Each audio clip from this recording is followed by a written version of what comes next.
Charmides by Plato, translated by Benjamin Jowett. Persons of the dialogue: Socrates, who is the narrator, Charmides, Chaerephon, Critias. Scene: the Palestra of TorToiSe-tts, which is near the porch of the king Archon. Dramatic date: 429 BCE. Socrates is 39 years old. Yesterday evening I returned from the army at Potidæa, and having been a good while away, I thought that I should like to go and look at my old haunts. So I went into the Palestra of TorToiSe-tts, which is over against the temple adjoining the porch of the king Archon, and there I found a number of persons, most of whom I knew, but not all. My visit was unexpected, and no sooner did they see me entering than they saluted me from afar on all sides, and Chaerephon, who is a kind of madman, started up and ran to me, seizing my hand, and saying, "How did you escape, Socrates?" I should explain that an engagement had taken place at Potidæa, not long before we came away, of which the news had only just reached Athens. "You see," I replied, "that here I am." There was a report, he said, that the engagement was very severe, and that many of our acquaintance had fallen. That, I replied, was not far from the truth. "I suppose," he said, "that you were present." I was. "Then sit down, and tell us the whole story, which as yet we have only heard imperfectly." I took the place which he assigned to me by the side of Critias the son of Calaeschrus, and when I had saluted him and the rest of the company, I told them the news from the army, and answered their several inquiries. Then, when there had been enough of this, I, in my turn, began to make inquiries about matters at home, about the present state of philosophy, and about the youth. I asked whether any of them were remarkable for wisdom or beauty, or both. Critias, glancing at the door, invited my attention to some youths who were coming in and talking noisily to one another, followed by a crowd. "Of the beauties, Socrates," he said, "I fancy that you will soon be able to form a judgment, for those who are just entering are the advanced guard of the great beauty, as he is thought to be, of the day, and he is likely to be not far off himself." "Who is he?" I said, "and who is his father?" "Charmides," he replied, "is his name. He is my cousin, and the son of my uncle Glaucon. I rather think that you know him too, although he was not grown up at the time of your departure." "Certainly I know him," I said, "for he was remarkable even then when he was still a child, and I should imagine that by this time he must be almost a young man." "You will see," he said in a moment, "what progress he has made and what he is like."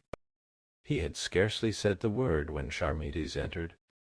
"Now you know, my friend, that I cannot measure anything, and of the beautiful I am simply such a measure as a white line is of chalk, for almost all young persons appear to be beautiful in my eyes. But at that moment, when I saw him coming in, I confess that I was quite astonished at his beauty and stature. All the world seemed to be enamored of him. Amazement and confusion reigned when he entered, and a troop of lovers followed him. That grown-up men like ourselves should have been affected in this way was not surprising, but I observed that there was the same feeling among the boys. All of them, down to the very least child, turned and looked at him as if he had been a statue. Chaerephon called me and said, "What do you think of him, Socrates? Has he not a beautiful face?" "Most beautiful," I said. "But you would think nothing of his face," he replied, "if you could see his naked form. He is absolutely perfect." And to this they all agreed. "By Heracles," I said, "there never was such a paragon, if he has only one other slight addition." "What is that?" said Critias. "If he has a noble soul, and being of your house, Critias, he may be expected to have this."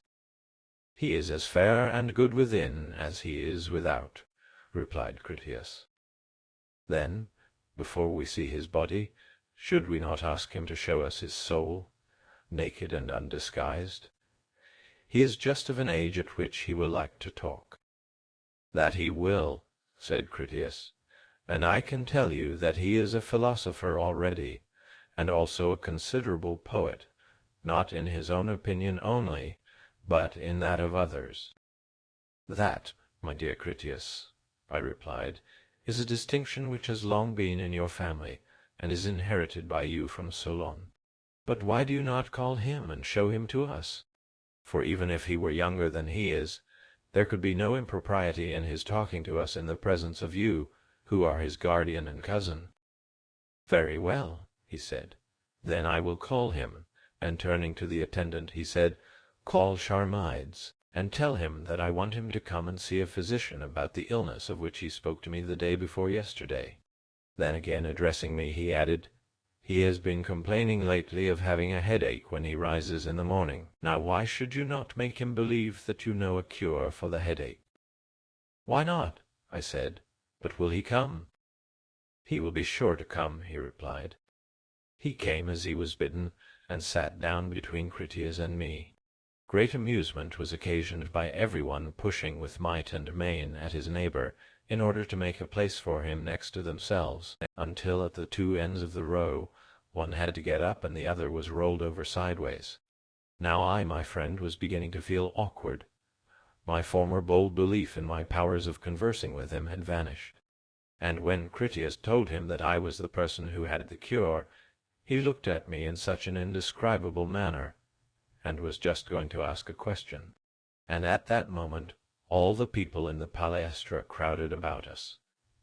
And, oh rare, I caught a sight of the inwards of his garment, and took the flame. Then I could no longer contain myself. I thought how well Cydias understood the nature of love, when, in speaking of a fair youth, he warned someone not to bring the fawn in the sight of the lion to be devoured by him, for I felt that I had been overcome by a sort of wild beast appetite. But I controlled myself, and when he asked me if I knew the cure of the headache, I answered, but with an effort, that I did know. "And what is it?" he said. I replied that it was a kind of leaf, which required to be accompanied by a charm, and if a person would repeat the charm at the same time that he used the cure, he would be made whole, but that without the charm the leaf would be of no avail. "Then I will write out the charm from your dictation," he said. "With my consent?" I said, "or without my consent?" "With your consent, Socrates," he said, laughing. "Very good," I said. "And are you quite sure that you know my name?" "I ought to know you," he replied, "for there is a great deal said about you among my companions, and I remember when I was a child seeing you in company with my cousin Critias." "I am glad to find that you remember me," I said, "for I shall now be more at home with you, and shall be better able to explain the nature of the charm, about which I felt a difficulty before. For the charm will do more, Charmides, than only cure the headache. I dare say that you have heard eminent physicians say to a patient who comes to them with bad eyes, that they cannot cure his eyes by themselves, but that if his eyes are to be cured, his head must be treated. And then again they say that to think of curing the head alone, and not the rest of the body also, is the height of folly. And arguing in this way, they apply their methods to the whole body, and try to treat and heal the whole and the part together. Did you ever observe that this is what they say?" "Yes," he said. "And they are right, and you would agree with them?" "Yes," he said, "certainly I should." His approving answers reassured me, and I began by degrees to regain confidence, and the vital heat returned. "Such, Charmides," I said, "is the nature of the charm, which I learned when serving with the army from one of the physicians of the Thracian king Zamoxis, who are said to be so skilful that they can even give immortality. This Thracian told me that in these notions of theirs, which I was just now mentioning, the Greek physicians are quite right as far as they go. But Zamoxis," he added, our king, who is also a god, says further, that as you ought not to attempt to cure the eyes without the head, or the head without the body, so neither ought you to attempt to cure the body without the soul. And this, he said, is the reason why the cure of many diseases is unknown to the physicians of Hellas, because they are ignorant of the whole, which ought to be studied also. For the part can never be well unless the whole is well. For all good and evil, whether in the body or in human nature, originates, as he declared, in the soul, and overflows from thence, as if from the head into the eyes. And therefore, if the head and body are to be well, you must begin by curing the soul. That is the first thing. And the cure, my dear youth, has to be effected by the use of certain charms, and these charms are fair words. And by them temperance is implanted in the soul, and where temperance is, there health is speedily imparted, not only to the head, but to the whole body. And he who taught me the cure and the charm at the same time added a special direction. Let no one, he said, persuade you to cure the head until he has first given you his soul to be cured by the charm. For this, he said, is the great error of our day in the treatment of the human body, that physicians separate the soul from the body. And he added with emphasis at the same time, making me swear to his words, let no one, however rich or noble or fair, persuade you to give him the cure without the charm. Now I have sworn, and I must keep my oath, and therefore if you will allow me to apply the Thracian charm first to your soul, as the stranger directed, I will afterwards proceed to apply the cure to your head. But if not, I do not know what I am to do with you, my dear Charmides. Critias, when he heard this, said, the headache will be an unexpected gain to my young relation, if the pain in his head compels him to improve his mind. And I can tell you, Socrates, that Charmides is not only preeminent in beauty among his equals, but also in that quality which is given by the charm. And this, as you say, is temperance. Yes, I said. Then let me tell you that he is the most temperate of human beings, and for his age inferior to none in any quality. Yes, I said, Charmides, and indeed I think that you ought to excel others in all good qualities, for if I am not mistaken, there is no one present who could easily point out 2 Athenian houses, whose union would be likely to produce a better or nobler scion than the 2 from which you are sprung. There is your father's house, which is descended from Critias, the son of Dropidas, whose family has been commemorated in the panegyrical verses of Anacreon, Solon, and many other poets, as famous for beauty and virtue and all other high fortune. And your mother's house is equally distinguished, for your maternal uncle, Pyrilampes, is reputed never to have found his equal in Persia, at the court of the great king, or on the continent of Asia, in all the places to which he went as ambassador, for stature and beauty. That whole family is not a whit inferior to the other. Having such ancestors, you ought to be first in all things, and, sweet son of Glaucon, your outward form is no dishonor to any of them. If to beauty you add temperance, and if in other respects you are what Critias declares you to be, then, dear Charmides, blessed art thou in being the son of thy mother. And here lies the point, for if, as he declares, you have this gift of temperance already, and are temperate enough, in that case you have no need of any charms, whether of Zamoxis or of Abaris, the Hyperborean, and I may as well let you have the cure of the head at once. But if you have not yet acquired this quality, I must use the charm before I give you the medicine. Please, therefore, to inform me whether you admit the truth of what Critias has been saying. Have you, or have you not, this quality of temperance? Charmides blushed, and the blush heightened his beauty, for modesty is becoming in youth. He then said very ingenuously that he really could not at once answer either yes or no to the question which I had asked. For, said he, if I affirm that I am not temperate, that would be a strange thing for me to say of myself, And also I should give the lie to Critias, and many others who think as he tells you, that I am temperate. But, on the other hand, if I say that I am, I shall have to praise myself, which would be ill manners, and therefore I do not know how to answer you. I said to him, That is a natural reply, Charmides, and I think that you and I ought together to inquire whether you have this quality about which I am asking or not, and then you will not be compelled to say what you do not like, neither shall I be a rash practitioner of medicine. Therefore, if you please, I will share the inquiry with you, but I will not press you if you would rather not.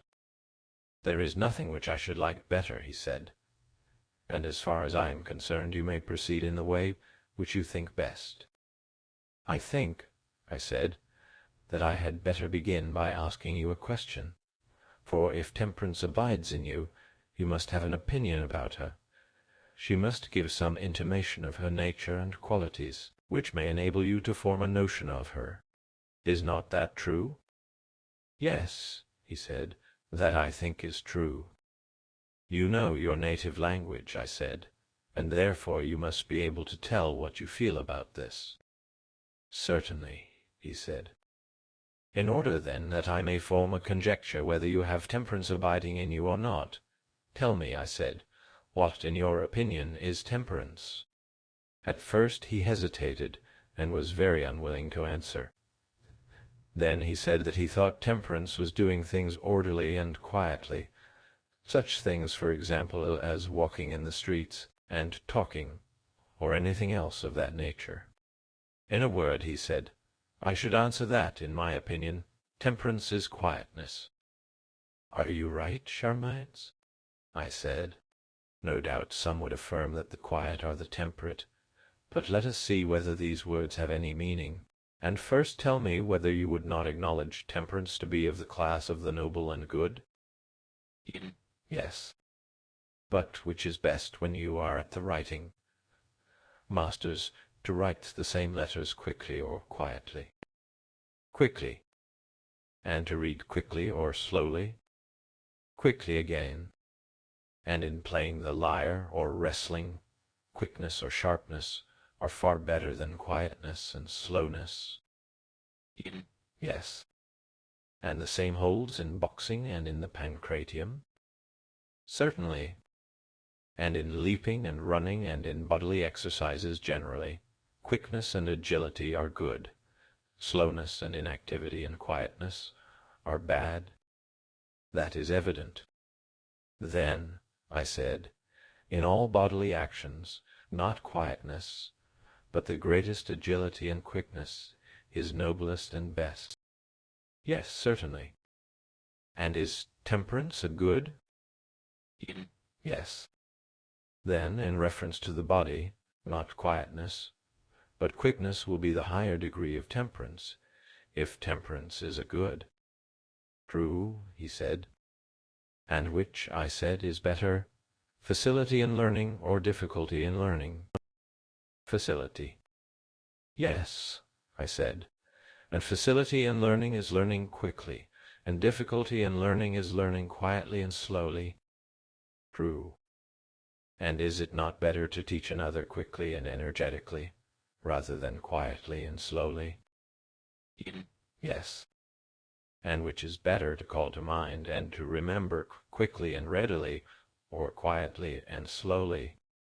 The former. And is not shrewdness a quickness or cleverness of the soul, and not a quietness? True. And is it not best to understand what is said, whether at the writing masters or the music masters or anywhere else, not as quietly as possible, but as quickly as possible? Yes. And in the searchings or deliberations of the soul, not the quietest, as I imagine, and he who with difficulty deliberates and discovers is thought worthy of praise, but he who does so most easily and quickly. Quite true, he said.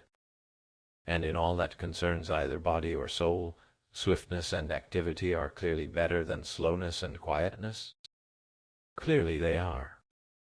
Then temperance is not quietness, nor is the temperate life quiet. Certainly not upon this view, for the life which is temperate is supposed to be the good, and of two things one is true. Either never, or very seldom, do the quiet actions in life appear to be better than the quick and energetic ones, or supposing that of the nobler actions there are as many quiet as quick and vehement. Still, even if we grant this, temperance will not be acting quietly any more than acting quickly and energetically, either in walking or talking or in anything else. Nor will the quiet life be more temperate than the unquiet, seeing that temperance is admitted by us to be a good and noble thing, and the quick have been shown to be as good as the quiet. I think, he said, Socrates, that you are right. Then once more, Charmides, I said, fix your attention and look within. Consider the effect which temperance has upon yourself, and the nature of that which has the effect. Think over all this, and like a brave youth, tell me, what is temperance? After a moment's pause, in which he made a real manly effort to think, he said, my opinion is, Socrates, that temperance makes a man ashamed or modest, and that temperance is the same as modesty. Very good, I said. And did you not admit just now that temperance is noble? Yes, certainly, he said. And the temperate are also good? Yes. And can that be good which does not make men good? Certainly not.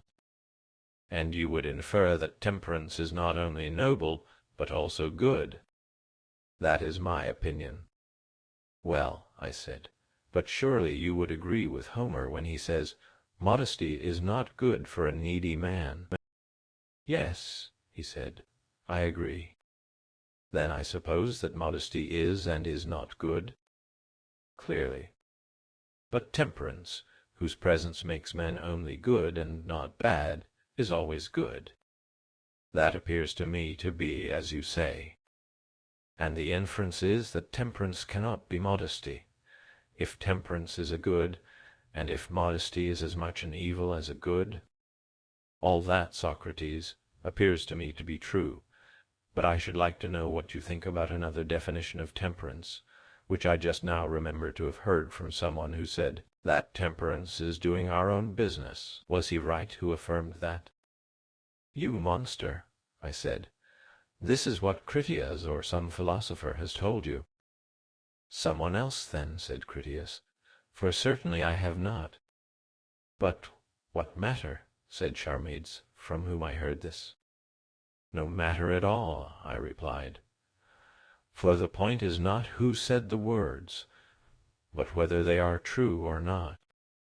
There you are in the right, Socrates, he replied.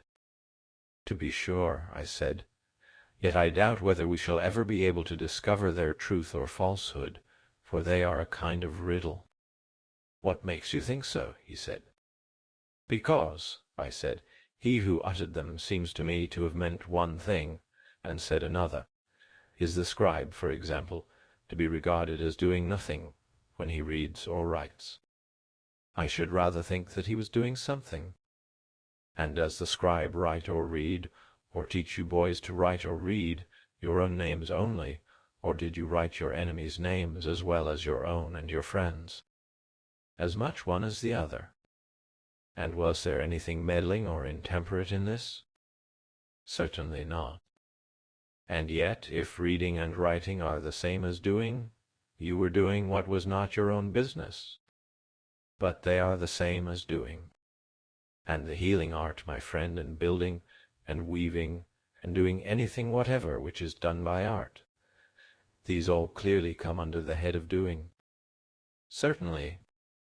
And do you think that a state would be well ordered by a law which compelled every man to weave and wash his own coat, and make his own shoes and his own flask and strigil, and other implements, on this principle of every one doing and performing his own, and abstaining from what is not his own?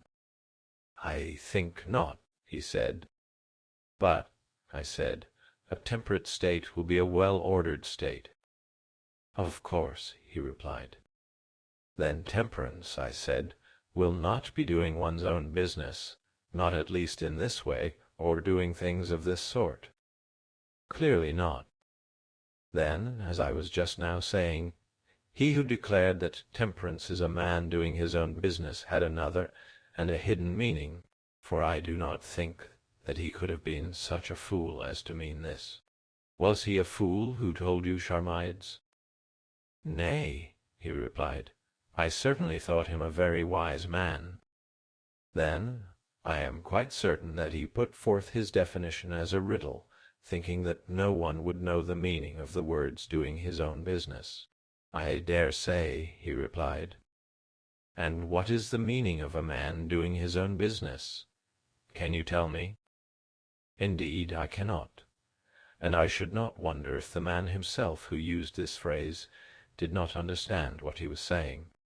Whereupon he laughed slyly, and looked at Critias.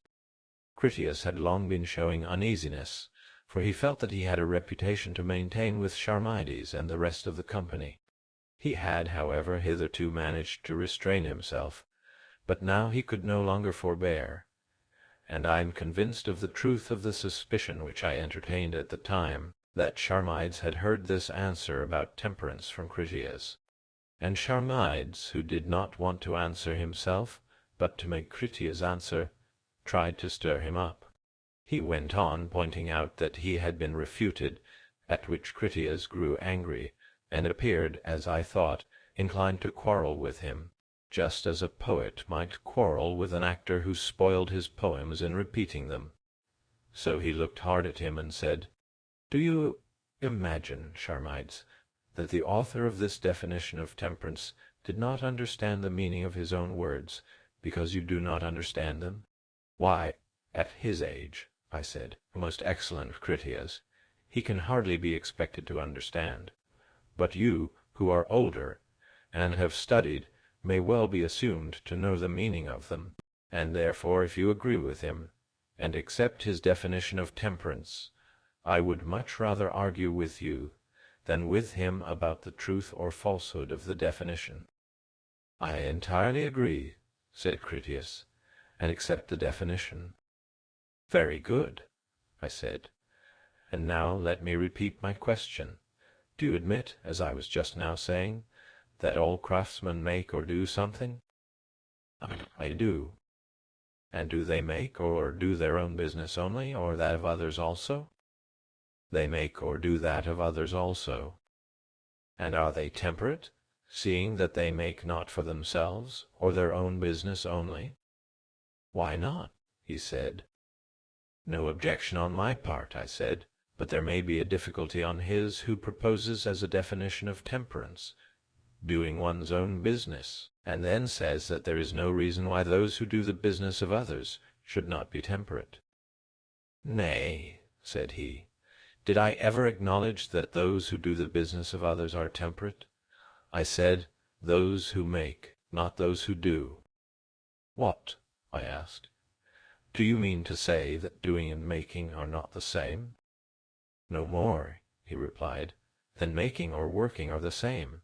Thus much I have learned from Hesiod, who says that work is no disgrace. Now, do you imagine that if he had meant by working and doing such things as you were describing, he would have said that there was no disgrace in them, in the manufacture of shoes, or in selling pickles, or sitting for hire in a house of ill fame? That, Socrates, is not to be supposed. But I conceive him to have distinguished making from doing and work, and while admitting that the making anything might sometimes become a disgrace, when the employment was not honorable, to have thought that work was never any disgrace at all. For things nobly and usefully made he called works, and such makings he called workings and doings, and he must be supposed to have called such things only man's proper business, and what is hurtful, not his business, and in that sense Hesiod, and any other wise man, may be reasonably supposed to call him wise who does his own work. Oh, Critias, I said, no sooner had you opened your mouth than I pretty well knew that you would call that which is proper to a man, and that which is his own, and that the makings of the good you would call doings, for I am no stranger to the endless distinctions which Prodicus draws about names. Now I have no objection to your giving names any signification which you please, if you will only tell me what you mean by them. Please, then, to begin again, and be a little plainer. Do you mean that this doing, or making, or whatever is the word, which you would use of good actions, is temperance? I do, he said. Then not he who does evil, but he who does good is temperate. Yes, he said, and you, friend, would agree. No matter whether I should or not, just now not what I think, but what you are saying is the point at issue. Well, he answered, I mean to say that he who does evil and not good is not temperate, and that he is temperate who does good and not evil. For temperance I define in plain words to be the doing of good actions. And you may be very likely right in what you are saying, but I am curious to know whether you imagine that temperate men are ignorant of their own temperance. I do not think so, he said. And yet were you not saying just now that craftsmen might be temperate in doing another's work, as well as in doing their own? I was, he replied. But what is your drift? I have no particular drift, but I wish that you would tell me whether a physician who cures a patient may do good to himself and good to another also. I think that he may. And he who does so does his duty? Yes. And does not he who does his duty act temperately or wisely? Yes, he acts wisely. But must the physician necessarily know when his treatment is likely to prove beneficial, and when not? Or must the craftsman necessarily know when he is likely to be benefited, and when not to be benefited, by the work which he is doing? I suppose not. Then, I said, he may sometimes do good or harm, and not know what he is himself doing, and yet, in doing good, as you say, he has done temperately or wisely. Yes. Then, as would seem, in doing good, he may act wisely or temperately, and be wise or temperate, but not know his own wisdom or temperance. But that, Socrates, he said, is impossible, and therefore, if this is, as you imply, the necessary consequence of any of my previous admissions, I will withdraw them, rather than admit that a man can be temperate or wise who does not know himself. And I am not ashamed to confess that I was in error, for self-knowledge would certainly be maintained by me to be the very essence of knowledge, and in this I agree with him who dedicated the inscription, Know Thyself, at Delphi. That word, if I am not mistaken, is put there as a sort of salutation, which the god addresses to those who enter the temple, as much as to say that the ordinary salutation of hail is not right, and that the exhortation, be temperate, would be a far better way of saluting one another. The notion of him who dedicated the inscription was, as I believe, that the god speaks to those who enter his temple, not as men speak, but when a worshipper enters, the first word which he hears is, Be temperate. This, however, like a prophet he expresses in a sort of riddle, for know thyself and be temperate are the same, as I maintain, and as the letters imply, and yet they may be easily misunderstood, and succeeding sages who added never too much, or give a pledge, and evil is nigh at hand, would appear to have so misunderstood them, for they imagined that know thyself was a piece of advice which the god gave, and not his salutation of the worshippers at their first coming in, and they dedicated their own inscription under the idea that they too would give equally useful pieces of advice. Shall I tell you, Socrates, why I say all this? My object is to leave the previous discussion, in which I know not whether you or I are more right, but at any rate no clear result was attained, and to raise a new one in which I will attempt to prove, if you deny, that temperance is self-knowledge.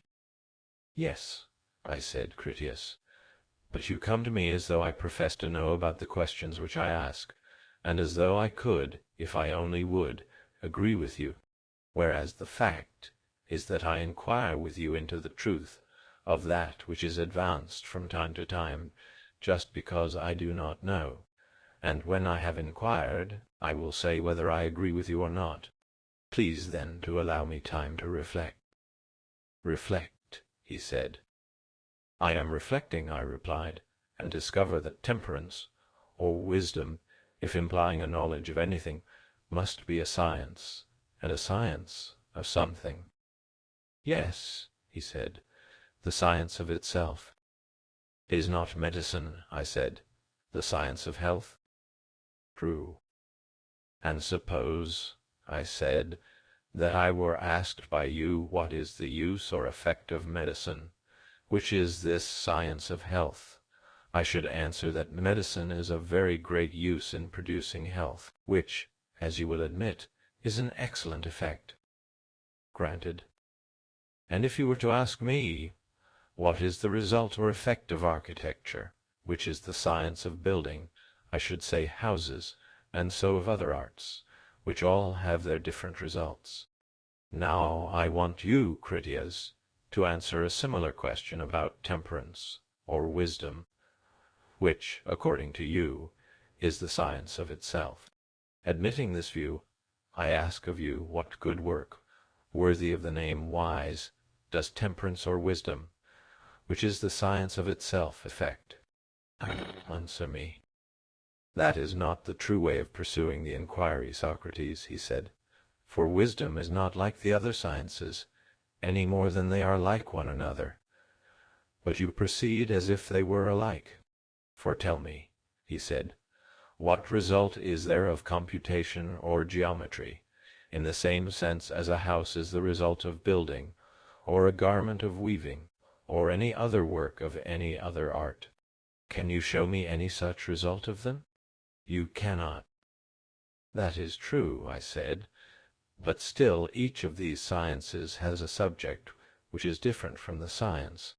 I can show you that the art of computation has to do with odd and even numbers in their numerical relations to themselves and to each other. Is not that true? Yes, he said. And the odd and even numbers are not the same with the art of computation? They are not. The art of weighing, again, has to do with lighter and heavier, but the art of weighing is one thing, and the heavy and the light another. Do you admit that? Yes. Now I want to know, what is that which is not wisdom, and of which wisdom is the science? You are just falling into the old error, Socrates, he said. You come asking in what wisdom or temperance differs from the other sciences, and then you try to discover some respect in which they are alike. But they are not, for all the other sciences are of something else, and not of themselves. Wisdom alone is a science of other sciences, and of itself. And of this, as I believe, you are very well aware, and that you are only doing what you denied that you were doing just now, trying to refute me, instead of pursuing the argument. And what if I am? How can you think that I have any other motive in refuting you, but what I should have in examining into myself? Which motive would be just a fear of my unconsciously fancying that I knew something of which I was ignorant. And at this moment I pursue the argument chiefly for my own sake, and perhaps in some degree also for the sake of my other friends. For is not the discovery of things as they truly are a good common to all mankind? Yes, certainly, Socrates, he said. Then, I said, be cheerful, sweet sir, and give your opinion in answer to the question which I asked, never minding whether Critias or Socrates is the person refuted. Attend only to the argument, and see what will come of the refutation. I think that you are right, he replied, and I will do as you say. Tell me then, I said, what you mean to affirm about wisdom. I mean to say that wisdom is the only science which is the science of itself, as well as of the other sciences. But the science of science, I said, will also be the science of the absence of science. Very true, he said. Then the wise or temperate man, and he only, will know himself, and be able to examine what he knows or does not know, and to see what others know and think that they know and do really know, and what they do not know and fancy that they know when they do not. No other person will be able to do this. And this is wisdom and temperance and self-knowledge, for a man to know what he knows, and what he does not know. That is your meaning? Yes, he said. Now then, I said, making an offering of the third or last argument to Zeus the Saviour, let us begin again, and ask, in the first place, whether it is or is not possible for a person to know that he knows and does not know what he knows and does not know, and in the second place, whether, if perfectly possible, such knowledge is of any use. That is what we have to consider, he said. And here, Critias, I said, I hope that you will find a way out of a difficulty into which I have got myself. Shall I tell you the nature of the difficulty? By all means, he replied. Does not what you have been saying, if true, amount to this, that there must be a single science which is wholly a science of itself and of other sciences, and that the same is also the science of the absence of science? Yes. But consider how monstrous this proposition is, my friend. In any parallel case, the impossibility will be transparent to you. How is that? And in what cases do you mean? In such cases as this, suppose that there is a kind of vision which is not like ordinary vision, but a vision of itself and of other sorts of vision, and of the defect of them, which in seeing sees no color, but only itself and other sorts of vision. Do you think that there is such a kind of vision? Certainly not. Or is there a kind of hearing which hears no sound at all, but only itself and other sorts of hearing, or the defects of them? There is not. Or take all the senses. Can you imagine that there is any sense of itself and of other senses, but which is incapable of perceiving the objects of the senses? I think not. Could there be any desire which is not the desire of any pleasure, but of itself, and of all other desires? Certainly not. Or can you imagine a wish which wishes for no good, but only for itself and all other wishes? I should answer no.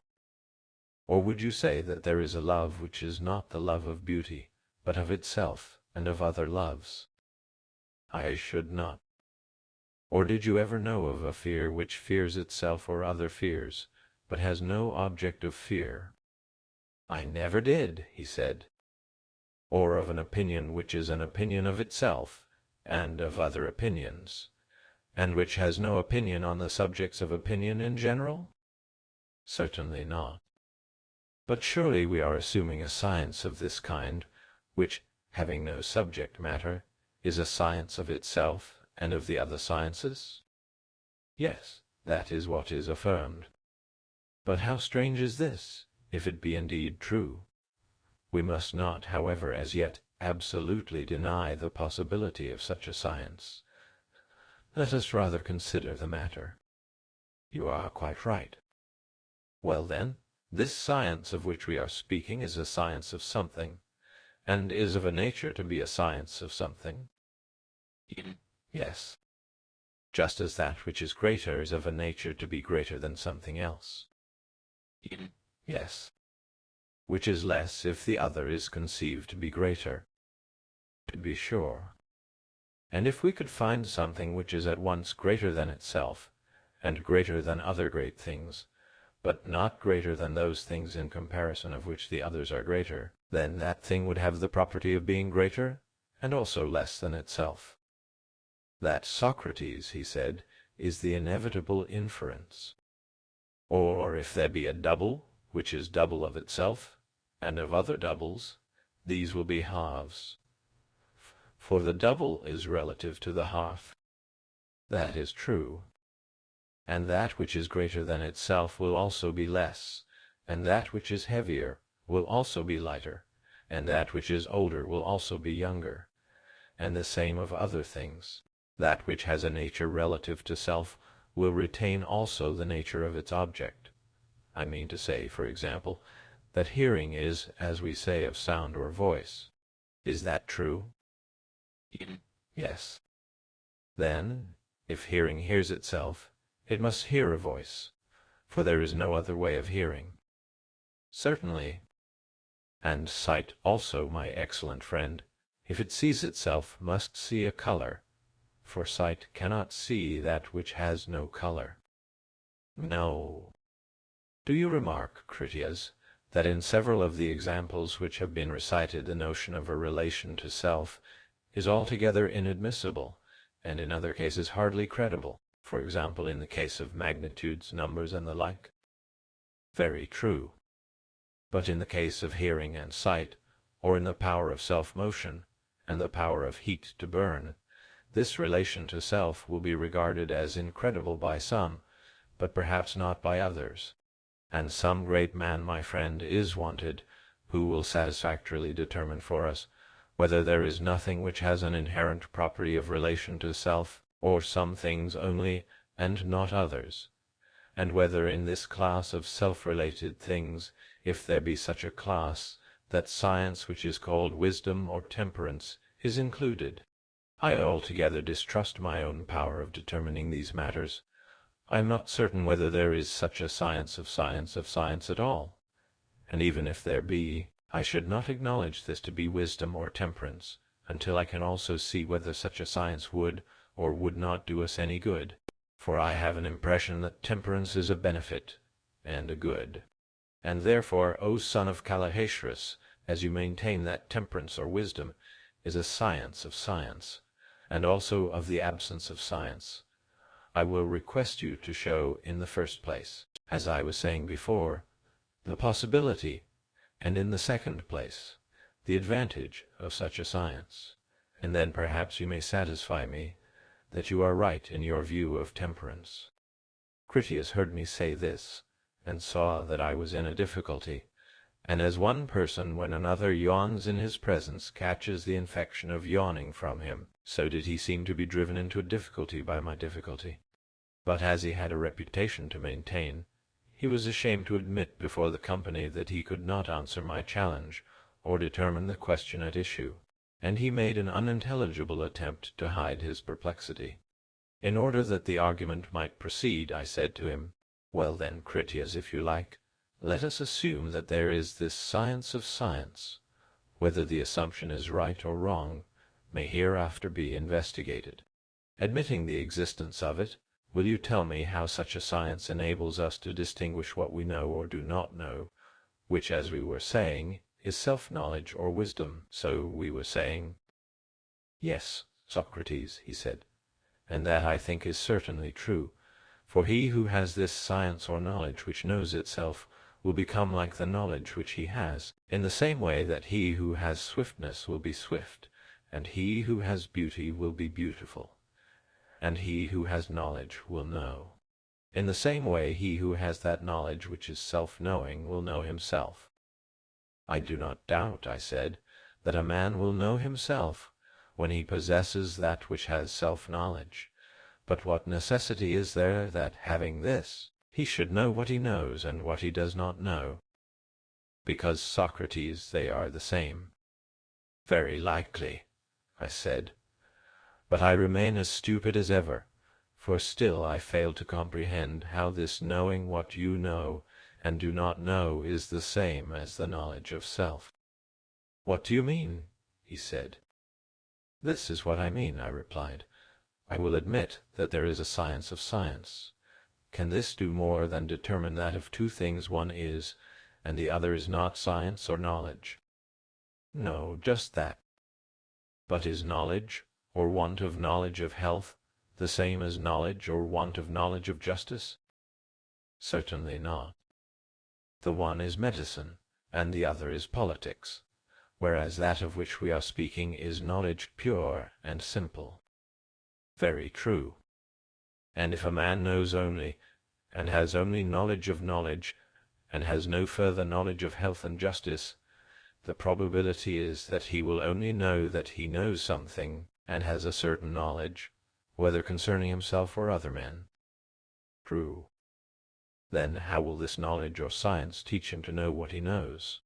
Say that he knows health. Not wisdom or temperance, but the art of medicine has taught it to him, and he has learned harmony from the art of music, and building from the art of building, neither from wisdom or temperance, and the same of other things. That is evident. How will wisdom, regarded only as a knowledge of knowledge or science of science, ever teach him that he knows health, or that he knows building? It is impossible. Then he who is ignorant of these things will only know that he knows, but not what he knows. True. Then wisdom or being wise appears to be not the knowledge of the things which we do or do not know, but only the knowledge that we know or do not know. That is the inference. Then he who has this knowledge will not be able to examine whether a pretender knows or does not know that which he says that he knows. He will only know that he has a knowledge of some kind, but wisdom will not show him of what the knowledge is. Plainly not. Neither will he be able to distinguish the pretender in medicine from the true physician, nor between any other true and false professor of knowledge. Let us consider the matter in this way. If the wise man or any other man wants to distinguish the true physician from the false, how will he proceed? He will not talk to him about medicine, and that, as we were saying, is the only thing which the physician understands. True. And, on the other hand, the physician knows nothing of science, for this has been assumed to be the province of wisdom. True. And further, since medicine is science, we must infer that he does not know anything of medicine. Exactly.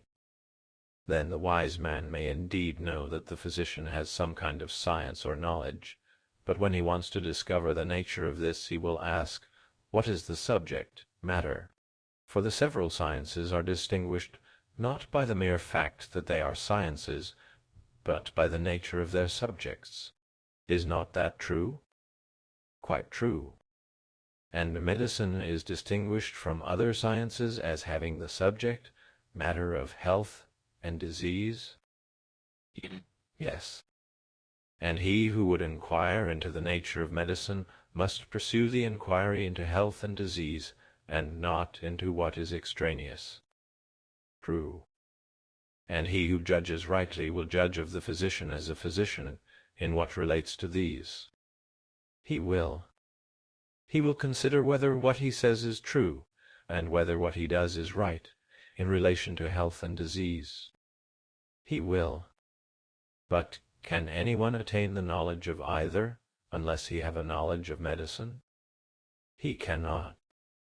No one at all, it would seem, except the physician can have this knowledge, and therefore not the wise man. He would have to be a physician as well as a wise man. Very true. Then, assuredly, wisdom or temperance, if only a science of science, and of the absence of science or knowledge, will not be able to distinguish the physician who knows from one who does not know, but pretends or thinks that he knows, or any other professor of anything at all. Like any other artist, he will only know his fellow in art or wisdom, and no one else. That is evident, he said. But then what profit, Critias? I said. Is there any longer in wisdom or temperance which yet remains, if this is wisdom? If indeed, as we were supposing at first, the wise man had been able to distinguish what he knew and did not know, and that he knew the one and did not know the other, and to recognize a similar faculty of discernment in others, there would certainly have been a great advantage in being wise, for then we should never have made a mistake, but have passed through life, the unerring guides of ourselves and of those who are under us, and we should not have attempted to do what we did not know, but we should have found out those who knew, and have handed the business over to them and trusted in them, nor should we have allowed those who were under us to do anything which they were not likely to do well, and they would be likely to do well just that of which they had knowledge, and the house or state which was ordered or administered under the guidance of wisdom, and everything else of which wisdom was the lord, would have been well ordered, for truth-guiding and error having been eliminated in all their doings, men would have done well, and would have been happy. Was not this, Critias, what we spoke of as the great advantage of wisdom, to know what is known and what is unknown to us? Very true, he said. And now you perceive, I said, that no such science is to be found anywhere. I perceive, he said. May we assume then, I said, that wisdom, viewed in this new light merely as a knowledge of knowledge and ignorance, has this advantage, that he who possesses such knowledge will more easily learn anything which he learns, and that everything will be clearer to him, because, in addition to the knowledge of individuals, he sees the science, and this also will better enable him to test the knowledge which others have of what he knows himself, whereas the inquirer who is without this knowledge may be supposed to have a feebler and weaker insight. Are not these, my friend, the real advantages which are to be gained from wisdom? And are not we looking and seeking after something more than is to be found in her? That is very likely, he said. That is very likely, I said, and very likely, too, we have been inquiring to no purpose, as I am led to infer, because I observe that if this is wisdom, some strange consequences would follow. Let us, if you please, assume the possibility of this science of sciences, and further admit and allow, as was originally suggested, that wisdom is the knowledge of what we know and do not know. Assuming all this, still, upon further consideration, I am doubtful, Critias, whether wisdom such as this would do us much good. For we were wrong, I think, in supposing, as we were saying just now, that such wisdom ordering the government of house or state would be a great benefit. How so? He said. Why, I said, we were far too ready to admit the great benefits which mankind would obtain from their severally doing the things which they knew, and committing the things of which they are ignorant, to those who were better acquainted with them. Were we not right in making that admission? I think not. How very strange, Socrates.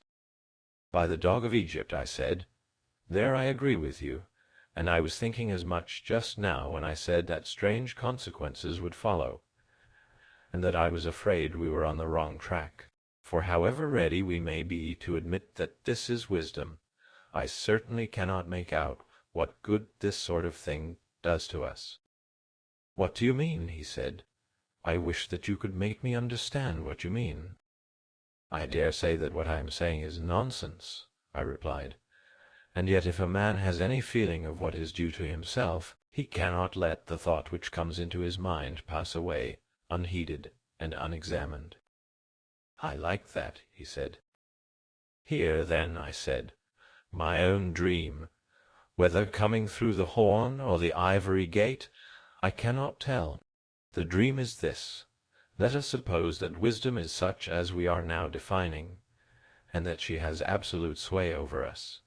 Then each action will be done according to the arts or sciences, and no one professing to be a pilot when he is not, or any physician or general, or anyone else pretending to know matters of which he is ignorant, will deceive or elude us. Our health will be improved, our safety at sea, and also in battle, will be assured. Our coats and shoes and all other instruments and implements will be skilfully made, because the workman will be good and true. Aye, and if you please, you may suppose that prophecy, which is the knowledge of the future, will be under the control of wisdom, and that she will deter deceivers and set up the true prophets in their place as the revealers of the future. Now I quite agree that mankind thus provided would live and act according to knowledge, for wisdom would watch and prevent ignorance from intruding on us. But whether by acting according to knowledge we shall act well, and be happy, my dear Critias, this is a point which we have not yet been able to determine.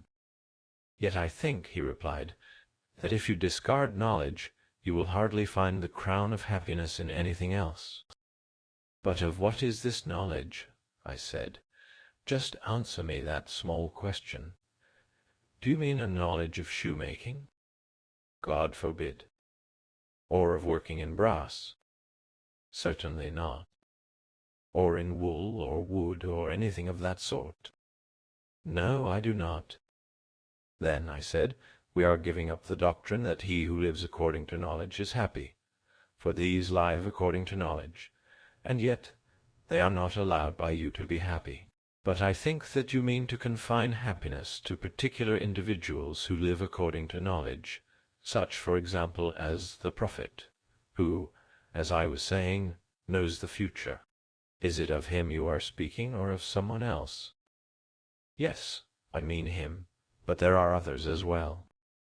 Yes, I said, someone who knows the past and present as well as the future, and is ignorant of nothing.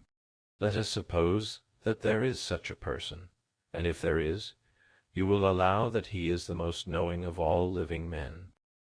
Certainly he is. Yet I should like to know one thing more. Which of the different kinds of knowledge makes him happy? Or do all equally make him happy?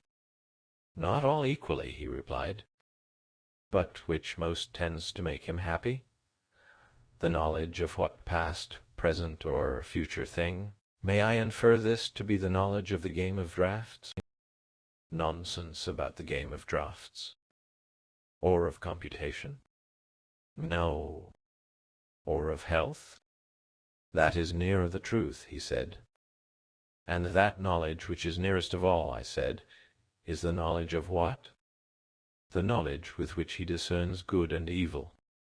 Monster, I said, you have been carrying me round in a circle, and all this time hiding from me the fact that the life according to knowledge is not that which makes men act rightly and be happy, not even if knowledge include all the sciences, but one science only, that of good and evil. For let me ask you, Critias, whether, if you take away this, medicine will not equally give health, and shoemaking equally produce shoes, and the art of the weaver clothes? Whether the art of the pilot will not equally save our lives at sea, and the art of the general in war? Quite so. And yet, my dear Critias, none of these things will be well or beneficially done, if the science of the good be wanting. True. But that science is not wisdom or temperance, but a science of human advantage, not a science of other sciences, or of ignorance, but of good and evil. And if this be of use, then wisdom or temperance will not be of use. And why, he replied, will not wisdom be of use? For, however much we assume that wisdom is a science of sciences, and has a sway over other sciences, surely she will have this particular science of the good under her control, and in this way will benefit us. And will wisdom give health? I said, is not this rather the effect of medicine? Or does wisdom do the work of any of the other arts? Do they not each of them do their own work? Have we not long ago asseverated that wisdom is only the knowledge and of ignorance, and of nothing else? That is obvious. Then wisdom will not be the producer of health. Certainly not. The art of health is different. Yes, different.